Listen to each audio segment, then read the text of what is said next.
Karbala दे विच हुसैन आए, Karbala दे विच हुसैन आए। दीन नू रंग लावन, दीन नू रंग लावन मौला हुसैन आए, करबला विच हुसैन आए।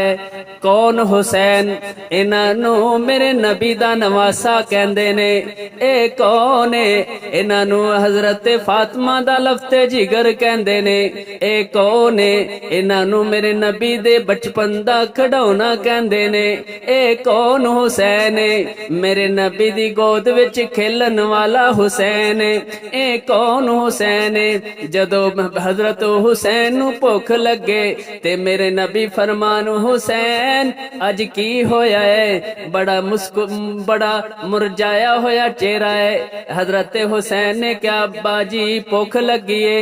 ते हजरत हुसैन नू मेरे नबी ने अपनी गोद विच लिया ते गोद विच लैके अपनी मुबारक जुबान हजरत हुसैन दे मुंह विच पा दिती।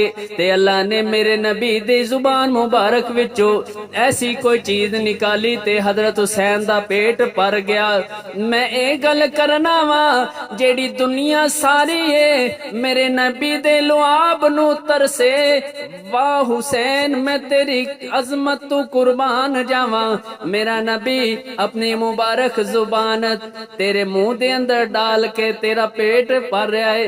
ओ हुसैन, कौन हुसैन? हजरत अली दा बेटा हुसैन। कौन हुसैन? मौला हुसैन।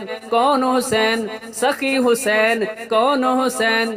गनी हुसैन। तियां दे सिर कज्जन वाला हुसैन। कौन हुसैन? अमानतदार हुसैन, सखावत वाला हुसैन, मौला हुसैन, प्यारा हुसैन और चमकदा होया हुसैन, दुनिया नू रोशनी देन वाला हुसैन, दुनिया ते सबक देन वाला हुसैन, इस्लाम नू बचान वाला हुसैन।